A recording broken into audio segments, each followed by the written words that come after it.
Hoje nossa convidada é a professora Manuela Silva. Cumprimento, muito boa tarde. Obrigado por estar uma vez mais connosco. Desigualdades sociais. De que forma este tema percorre os conteúdos da doutrina social da Igreja?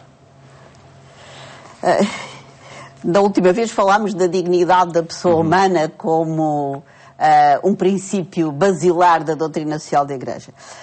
Eu diria que a justiça é outro princípio basilar. Não menos importante, por Não certo. menos importante.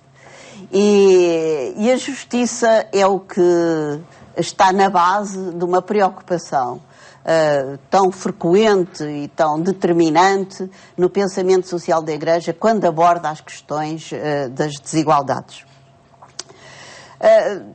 Não se trata das desigualdades que são naturais entre as pessoas, as desigualdades muitas vezes de talentos, de inteligência, de possibilidades, de recursos, etc. O que se trata é de um tipo de desigualdade que é criada pela própria sociedade.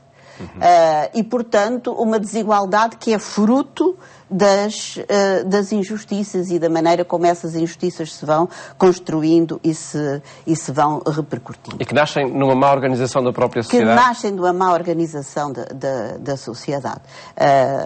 Nos documentos da Igreja, e teologicamente, se diz que nasce do pecado, da inclinação realmente para o mal que também habita o coração do ser humano. Mas eu gostaria, relativamente às desigualdades, de fazer uma distinção, porque essa distinção também aparece na doutrina social da Igreja. E que é as desigualdades a nível mundial e as desigualdades no interior dos próprios países.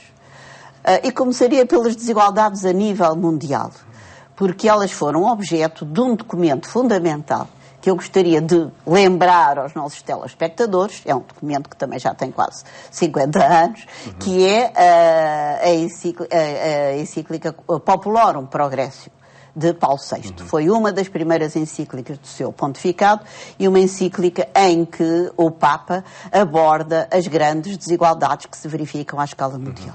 E aí afirma o desenvolvimento é o novo nome da paz, creio. Exatamente. E relaciona o desenvolvimento com a possibilidade de haver paz entre os povos.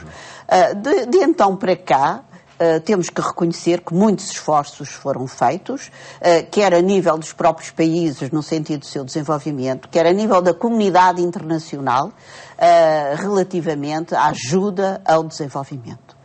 Mas nem sempre estas ações, que são positivas, foram acompanhadas de medidas concretas visando a correção das desigualdades no interior desses mesmos países.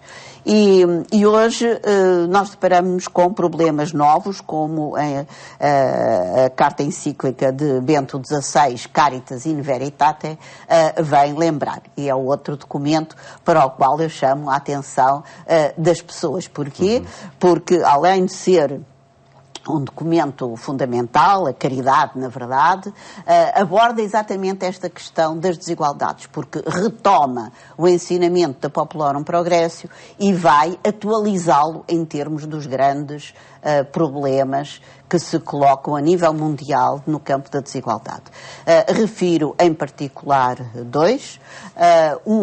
O da exploração de recursos naturais de alguns países por parte de outros países, o caso dos minérios, por exemplo, o caso dos recursos marinhos ou dos recursos petrolíferos, por exemplo, que é uma exploração que é feita sem respeito pelos direitos dos povos que habitam esses países e muitas vezes redundando até em agravamento da pobreza, porque as pessoas são afastadas dos locais onde habitualmente viviam, ou ainda porque as condições de vida se agravam de tal maneira que essas pessoas não têm rendimentos para fazer face ao aumento do custo de vida. Portanto, são novas formas de exploração e de alimento destas desigualdades a nível mundial. Por parte de países mais ricos. Da parte dos países mais ricos, evidentemente, ou mesmo dos países emergentes. Não vamos esquecer aqui, uma China, por exemplo,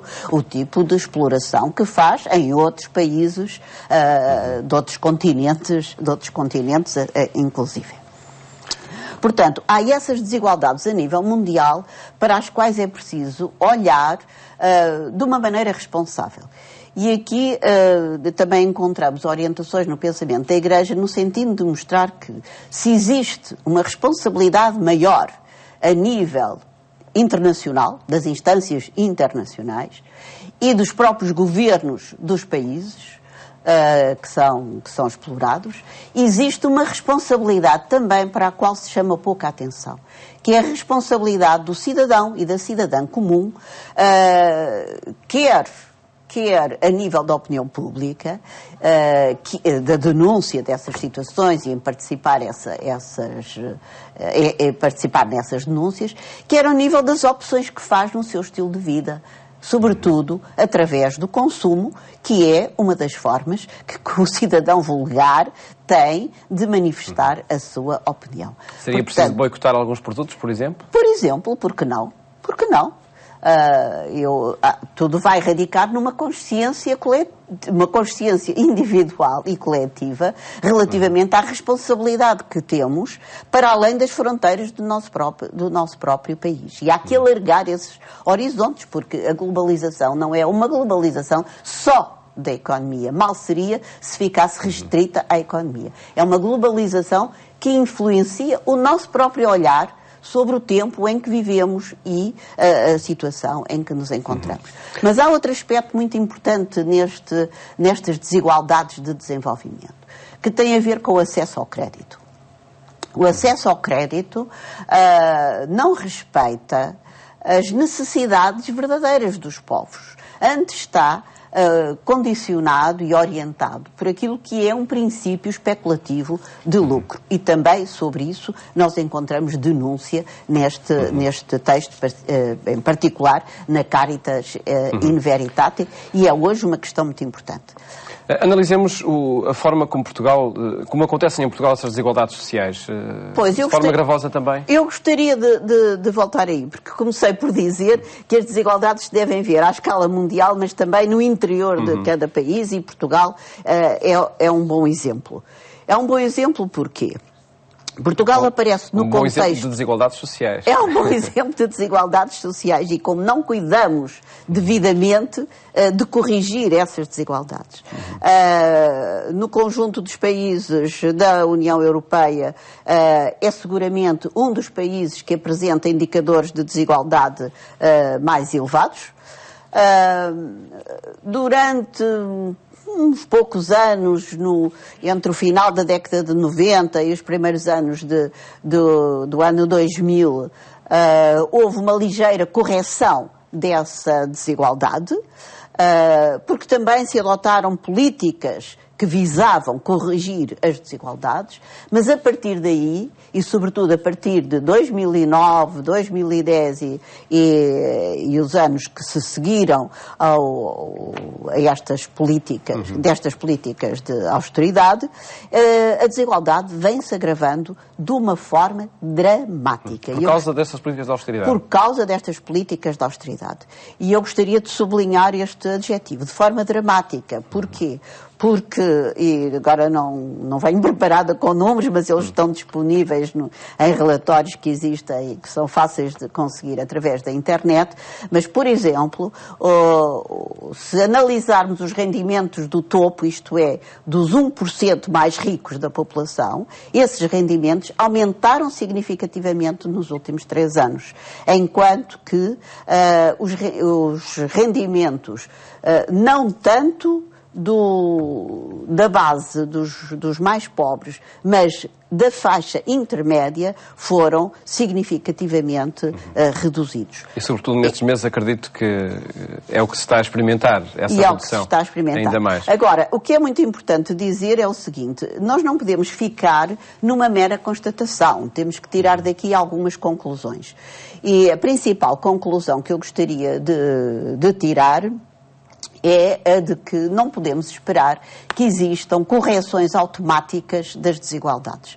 A desigualdade é um mal-estar, não é um bem-estar, é um mal-estar, porque é um mal-estar com repercussões no modo de funcionamento da economia, na coesão social, das sociedades, o que é um bem muito importante, e na vida individual e pessoal de cada cidadão. E se não tem correções automáticas, de que forma é que se pode corrigir? Ora, exatamente. Pode-se corrigir quando as políticas económicas definirem como seu objetivo a correção das desigualdades e aceitando esse objetivo do ponto de vista político, analisarem todas as medidas em função dos impactos que têm na consecução desse objetivo. Mas, presentemente, e há 2 anos a esta parte, não é isso que se verifica.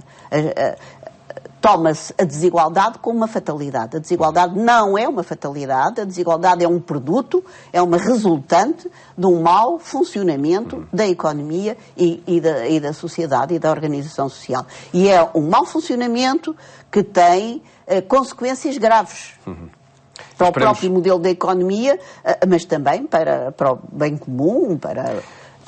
E esperemos que também aí a própria doutrina social da Igreja inspire, enfim, novas políticas que permitam essa correção. Professor Manuel Silva, muito obrigado por ter estado neste programa, onde aqui apresentamos o tema das desigualdades sociais, a forma como é apresentado na doutrina social da Igreja.